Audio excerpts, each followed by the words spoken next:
Hi, welcome to the archives. This video looks really grainy. Or maybe it's because of the glasses. Anyways, this is called Fear Over the Centuries. It was originally posted on February 18th, 2021, and it's one of the videos I'm hoping to get done so I can be more accessible and have audio for some of the older posts. So did you know that around the 1800s, public hysteria rose around fear of premature burial when 6 exhumed corpses were found to have been buried alive? So back in the 1800s, 6 people, well, they were deceased. 6 deceased individuals were found buried alive, and this it generated a lot of fear.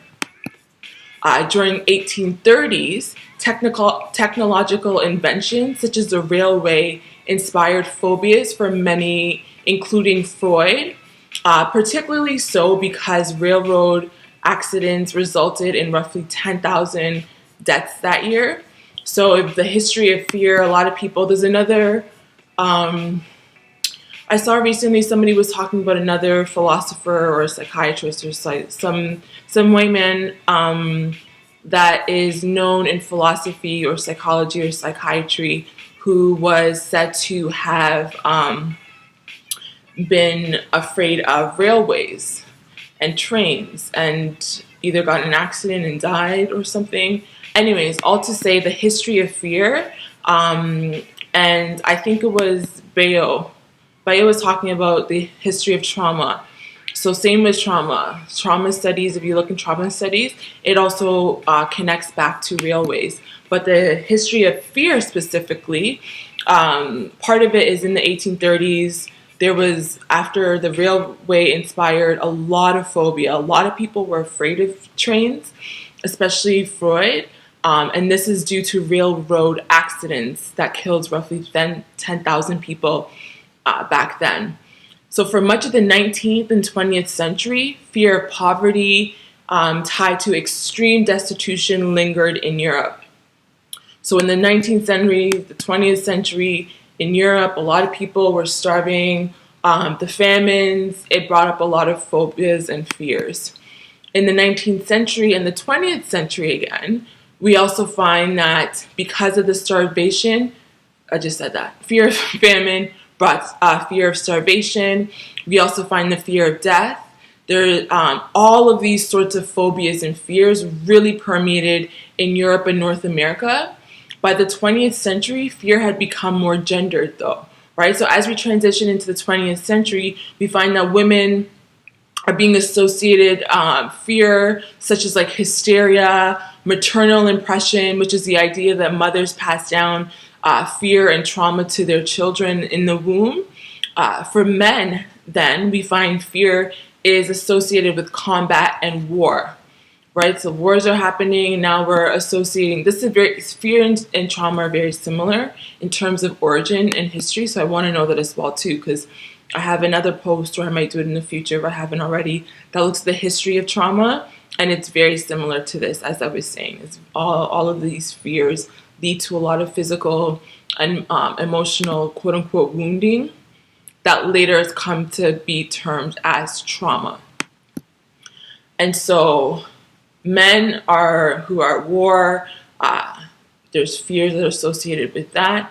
As we approach the 21st century now, we're finding fears. I say ums a lot. Do you guys do that as well too? That's something I'm going to work on.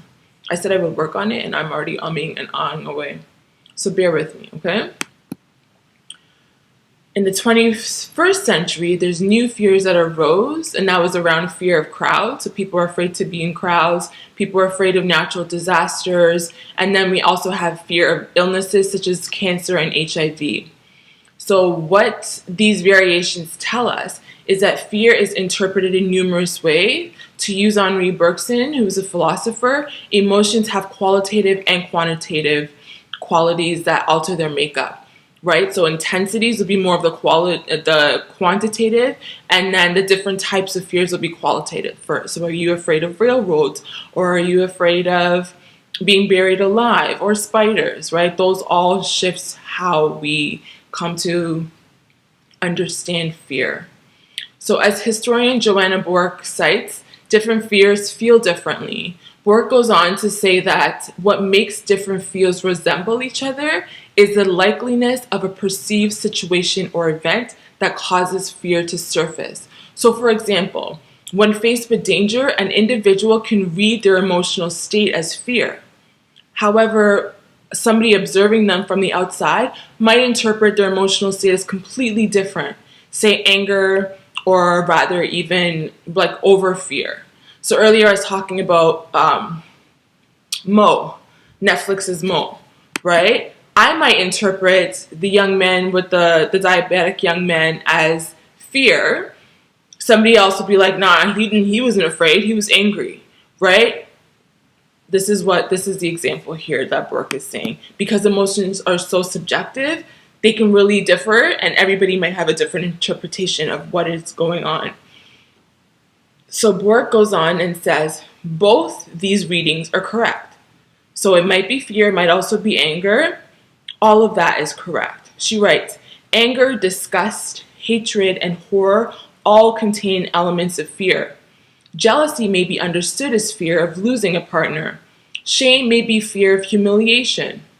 So, vulnerability researcher Brene Brown connects fear with shame and suggests that shame is actually a fear of disconnection and not belonging, right? A fear of not being enough, fear of being unlovable.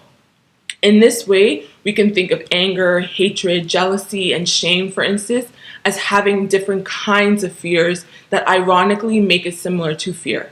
So fear itself, we can think of it as like a different emotion, right? But then because it underlies so many of these other emotions, we can also think of it as the emotion and then the affect. I already had this conversation not too long ago. So fear might be the emotion, but then how it makes us angry might then also elicit anger as an emotional response, making fear then the affect. Are you tracking, yes or no? If not, I could do another episode on that specifically. So along these same lines, if you look at like New Age spiritual communities, a lot of spiritual communities will reduce all negative emotional states to fear, right? So in a lot of Marianne Williamson, Eckhart Tolle, I've seen, and Teal Swan talk about this, just the idea that all negative emotions, same here, so anger, disgust, humiliation, shame, all of it comes from fear. Are you tracking? So these are spiritual communities. And this then, for a lot of people, makes fear a master emotion. So if you've ever heard the idea that fear is a master emotion, this is what people are saying. It basically means that fear is at the root of a lot of different other emotions, making it a master emotion. This for Bourke differs, right? Bourke is very careful not to equate all negative emotional states as synonymous with fear. They make the argument that emotions are not clear-cut, but rather subjective and constitutive, meaning it'll change over time, right? How we interpret it today might be different from how it was interpreted yesterday. So, more recently, fear has become increasingly popular and part of the mainstream public discourse, widely spoken about in the media. So, Ramadan and Shantz talk about this in their book in 2016. Much of this dialogue connects politicized social fear with phobias against those marked as others, such as migrants, asylum seekers, and supposed terrorists. Again, Sarah Ahmed's work also looks at this too, right? This fear, within the British context, Ahmed talks about fear of asylum seekers. So according to Hisham Ramadan and Jeff Shantz, such phobias are not rooted in any actual lived experience per se, right? But rather are fixed in and nurtured through social institutions such as political parties, government agencies, corporation, and the mass media. In their book, Phobic Constructions, an introduction, Ramadan and Shantz share how, due to the rise in misguided phobias, fake news, misinformation, all of these different things have caused people to become, we're all kind of caught in what they call a culture of fear, right? A fear culture.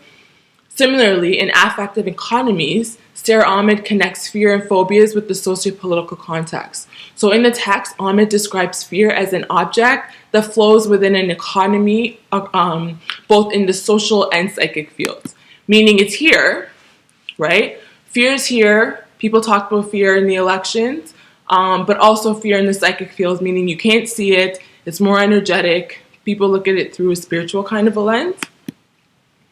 And she goes on to say that the object of fear slides over and passes by particular bodies, such as Okay, you know what? I'm going to pause this, and I'm going to continue the initial blog in a second post, because this is 11 minutes and there's more to come. So I'm going to continue part 2 of this blog in a different episode. Okay, stay tuned.